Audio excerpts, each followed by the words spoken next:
इस टॉपिक में बात करेंगे बिना 143 के यदि प्लॉट रजिस्ट्री आपने करवा ली है तो वो 100% कैंसिल हो जाएगी और उसके आदेश के बारे में भी विद प्रूफ आपको आदेश भी दिखाएंगे। तो इस टॉपिक में इस वीडियो में 3 महत्वपूर्ण बिंदुओं पर चर्चा होने वाली है।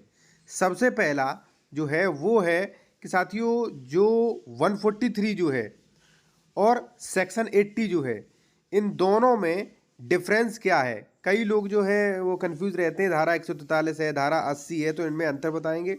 दूसरा, जमीन का धारा 143 क्यों करवाना चाहिए, क्या इससे बेनिफिट है, नहीं करवाई तो क्या क्या आपको परेशानियां आएंगी भविष्य में। चौथा जो सबसे महत्वपूर्ण है कि क्या बिना 143 के प्लॉट खरीदने पर रजिस्ट्री कैंसिल होगी, तो जी हाँ होंगी, लेकिन कंडीशनल कैंसिल होंगी। ठीक है, तो हम वो कंडीशन भी बताएंगे जिस स्थिति में 143 नहीं कराया आपने, प्लॉट खरीद लिया, कोई दुकान खरीद लिया, मकान खरीद लिया, तो किस कंडीशन वो कैंसिल होंगी, उसका विधिवत आदेश विधिवत कानून आपको दिखाया जाएगा।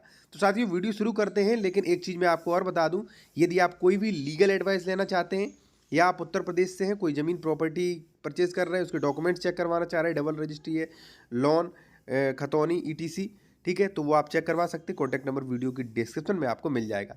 साथियों आते हैं अपने फर्स्ट पॉइंट पे कि धारा 143 और धारा 80 में अंतर क्या होता है।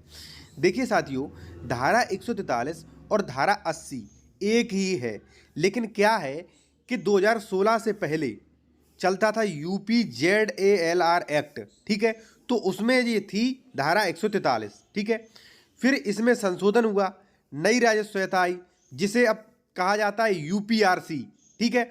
उसमें 143 के जो भी प्रावधान थे उन्हें थोड़ा मॉडिफाई करके 80 में कर दिया गया, यानी कि जो ZALR में 143 थी वही अब वर्तमान में धारा 80 है।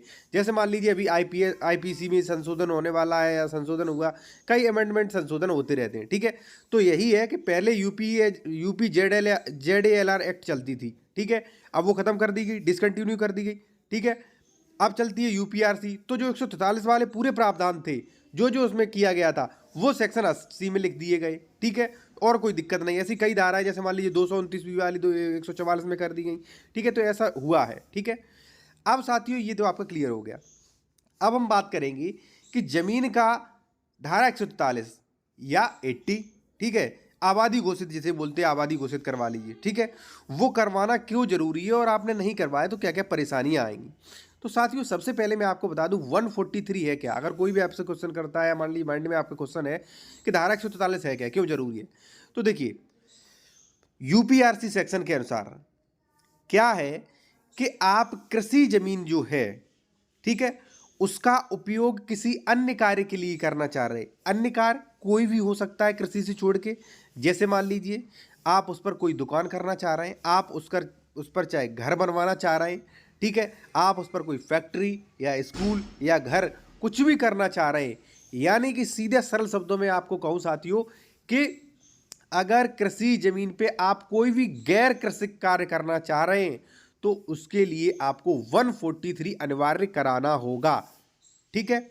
अब जैसे मान लीजिए कोई कृषि की जमीन है, आप उस पर प्लॉटिंग कर रहे हैं या प्लॉट खरीद रहे हैं, घर बनवाना चाह रहे हैं, तो उसका 143 करवाना होगा। अब कई लोग रजिस्ट्री करवाते, उस पर लिखवा लेते आवासीय प्लॉट और कहते हैं कि मैंने तो बस हो गया 143, नहीं माना जाएगा। ऐसे कई रूलिंग, कई सुप्रीम कोर्ट और हाई कोर्ट के ऑर्डर्स भी हैं और रेवेन्यू डिपार्टमेंट्स के भी ऑर्डर्स हैं, ठीक है, कि मात्र आबादी का स्टाम्प पे कर देने से वो जमीन कन्वर्टेड नहीं हो जाती 143 में, ठीक है।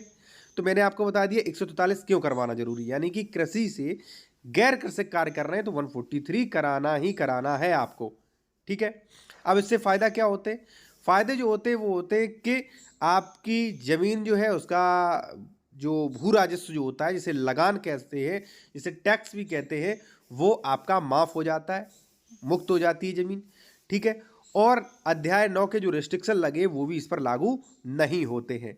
अब साथियों हम करेंगे सबसे महत्वपूर्ण सवाल, जो सबसे महत्वपूर्ण क्वेश्चन जो था इस वीडियो का, जो आपने थंबनेल में भी देखा होगा कि बिना 143 के प्लॉट रजिस्ट्री कब कैंसिल होगी या कोई रजिस्ट्री कब बिना 143 के कैंसिल हो जाती है, ठीक है। एक चीज़ और, यदि आप कोई भी लीगल एडवाइस लेना चाहते ले सकते, कॉन्टैक्ट नंबर वीडियो की डिस्क्रिप्शन में आपको मिल जाएगा, ठीक है साथियों। देखिए साथियों, यदि सबसे पहले आप जान लीजिए, यदि आप किसी SC ST वर्ग के व्यक्ति से आप कोई प्लॉट खरीद रहे हैं, ठीक है, तो आप सेक्शन 98 के अनुसार जो है उसमें रिस्ट्रिक्शन लगाए गए हैं, आप प्लॉट नहीं खरीद सकते जब तक आप कलेक्टर की अनुमति प्रदान नहीं कर लेते, यानी कि लिखित अनुमति प्रदान नहीं कर लेते तब तक आप प्लॉट नहीं खरीद सकते, मकान भी नहीं खरीद सकते, दुकान भी नहीं खरीद सकते, ठीक है। अब आप थोड़ा इस ऑर्डर पे नज़र डालिए, ठीक है, ये क्या कह रहा है। यहाँ पे आप डिस्प्ले पे देख सकते हैं, यहाँ पे लिखा है फुटकर दुकान का दिया जाना, अनुसूचित जाति के सदस्य द्वारा भूमि का अंतरण, यानी कि फुटकर दुकान दिए जाने के संबंध में प्रार्थना पत्र प्रेषित किया गया, ठीक है। अनुसूचित जाति के सदस्य द्वारा निष्पादित पट्टा विलेख उसके समर्थन में प्रेषित किया गया, सक्षम अधिकारी द्वारा अनुज्ञा नहीं दी गई थी, यानी कि किसी ने भाई फुटकर दुकान प्लॉट खरीदा था, लेकिन सक्षम अधिकारी जो कलेक्टर या एडीएम होते उन्होंने कोई भी परमिशन लिखित नहीं दी थी। फुटकर दुकान दिए जाने के अंक देने के पट्टे पर विचार नहीं किया गया। प्रश्न ये है, क्या उत्तर प्रदेश जमींदारी भूमि व्यवस्था अधिनियम जो है वो धारा 157 का के पहले 157 का में ये प्रावधान किए गए थे, केवल कृषि भूमि पर लागू होंगे, क्वेश्चन मार्क टिक लगाया, ठीक है। यह धारित किया गया 157 का में यह प्रावधान नहीं किया गया है, केवल कृषि भूमि पर लागू होंगे, ठीक है। धारित किया गया कलेक्टर की अनुज्ञा के बिना यानी कि परमिशन के बिना पट्टा विलेख निष्पादित किया गया है तो उसे ठीक ही उपेक्षित कर दिया, उपेक्षित यानी कि शून्य मान लीजिए। यदि सक्षम प्राधिकारी की इजाजत के बिना अनुसूचित जाति सदस्यों द्वारा पट्टा विलेख निष्पादित किया जाता है तो उसे उपेक्षित किया जा सकता है, यानी कि शून्य किया जा सकता है, ठीक है।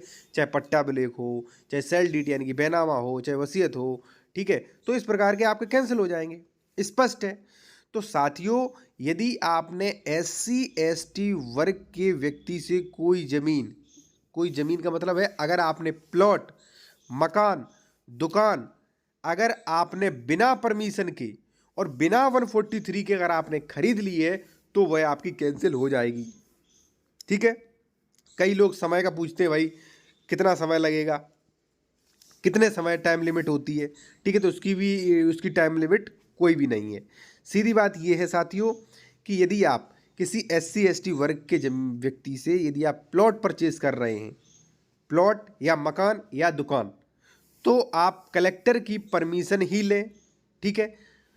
अन्यथा अगर आप कलेक्टर की परमिशन नहीं ले रहे हैं तो एक चारा और है आपके पास कि या आप 143 करवा लीजिए उसका, उसके बाद आप प्लॉट खरीद लीजिए, मकान खरीद लीजिए उसका।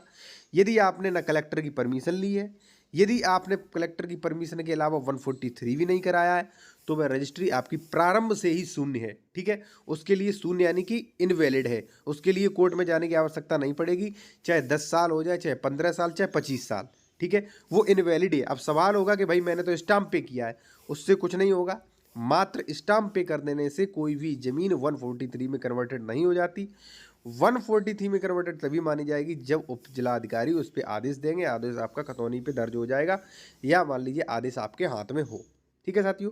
यदि आपका कोई भी लीगल क्वेश्चन है, कोई भी आप लीगल एडवाइस लेना चाहते हैं या उत्तर प्रदेश में जमीन खरीद रहे, डॉक्यूमेंट्स वेरिफिकेशन चेक करवाना चाहते हैं, करा सकते हैं। कॉन्टैक्ट नंबर वीडियो की